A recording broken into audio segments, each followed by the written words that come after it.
मैं क्यों बुरा मानू? I mean, मुझे ये क्या फीलिंग हो रही है यार? Damn it! उसने उसका हाथ पकड़ा, इससे मुझे क्या आया? कोई कुछ भी करे, मुझे उससे क्या? हद है। मैंने कुछ सुना, कुछ देखा, प्रूव करने चला गया कि पृथ्वी गलत है। कहते हैं उसकी माँ होगी। What the hell? माँ होगी। कोई अपनी माँ को क्या डार्लिंग, माय लव कह के पुकारता है, लेकिन कोई मेरी बात माने तो ना। हद है। क्या करूं यार? करण यार, ये प्रीता को ना अपने दिमाग से निकाल, इसी के बारे में सोच रहा हूं। लगा था क्यों, वाई, कैसे निकालूं? क्या करूं? बोलूंगा तो फिर से लड़ेगी, बात थोड़ी ना मानेगी मेरी। एक नंबर की इडियट है, एक नंबर की टप्पर है। हद है। पूरा एपिसोड देखिए ZEE5 पर। एक बात तो है यार, मैंने उसके कितने नाम रखे, डॉक्टर डफर, डम्बो, कड़वी करे, लेकिन आज तक मेरे खिलाफ कुछ बोली नहीं। इनफैक्ट आज सरला आंटी को मना कर दिया मुझे डांटने के लिए। यहां तक कि पृथ्वी के घर आई मेरे साथ, दिन भर मेरे साथ खड़ी रही। जानती थी उस चीटर से माफी मांगना मेरे लिए कितना मुश्किल है, but she was always there. इतनी बुरी भी नहीं है।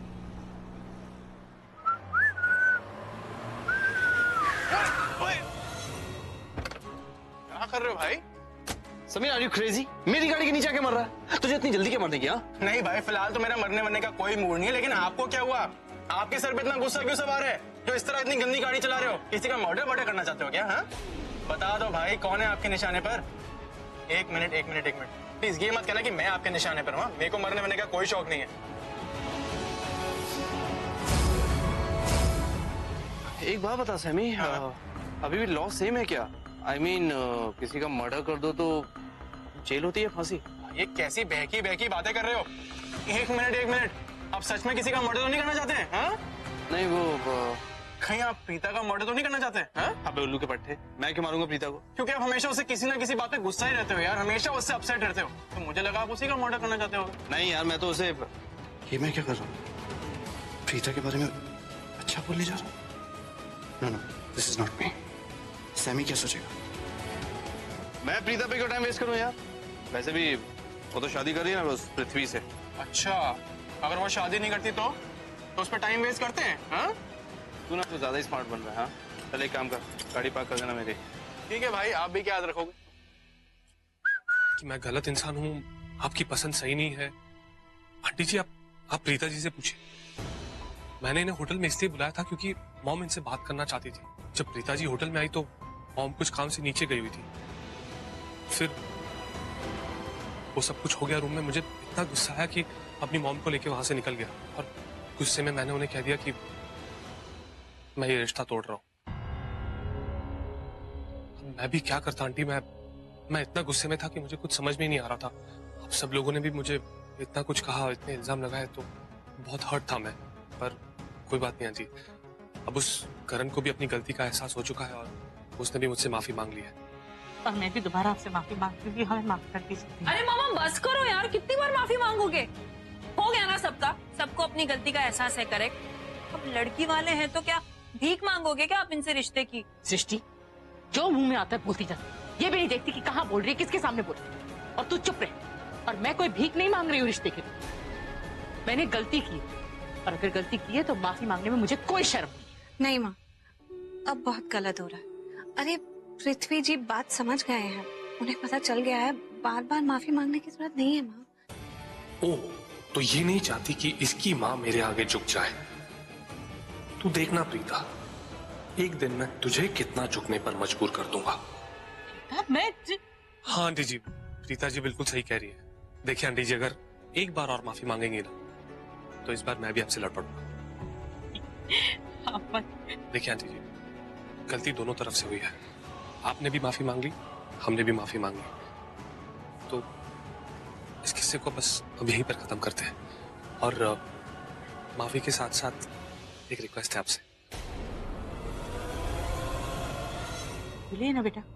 क्या आप दोबारा अपनी बेटी का हाथ मेरे हाथ में देना चाहेंगी? शादी के लिए?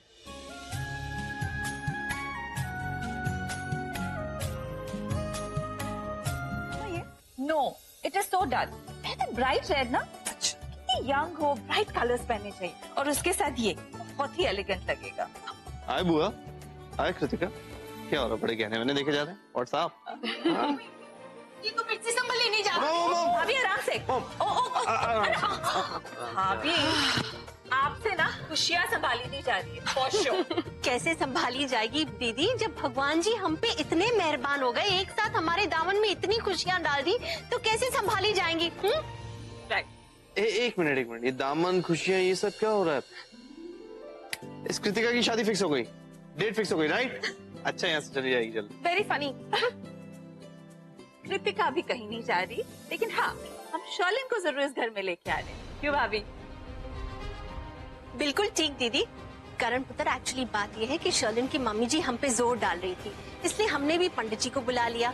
अब पंडित जी आ तो गए, लेकिन उन्होंने मुहूर्त 3 दिन बाद का ही निकाला है। अब मेहंदी और संगीत दोनों 3 दिन बाद होंगे, इसलिए हमें तो तैयारियां फटाफट करनी होगी ना।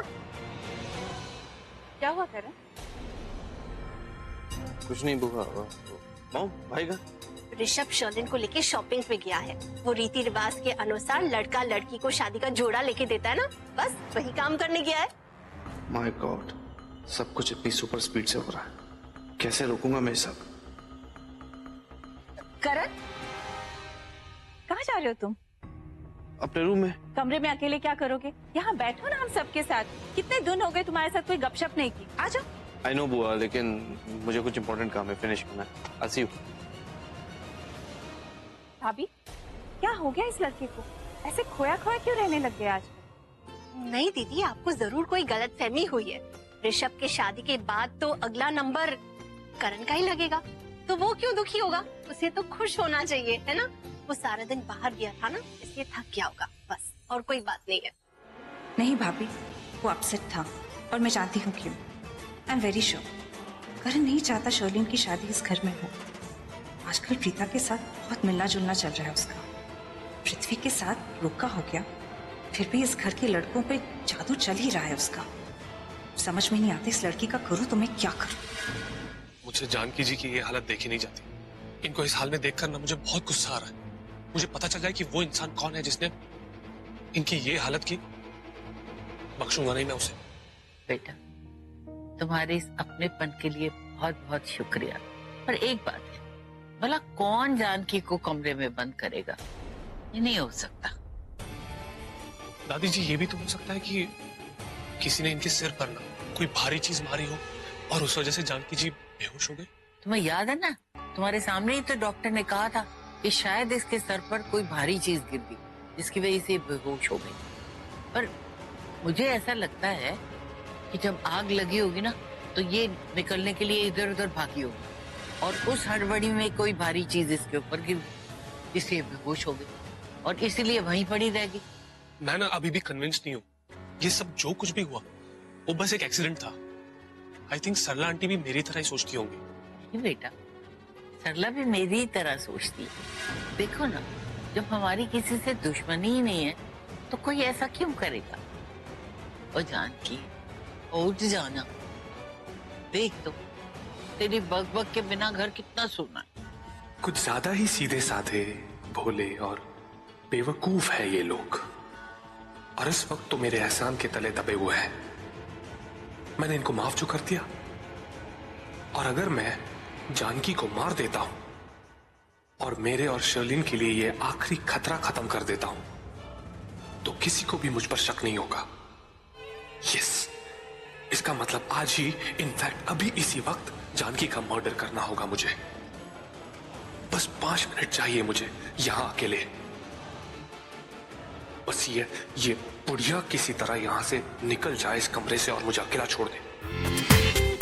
पूरा एपिसोड देखिए ZEE5 पर।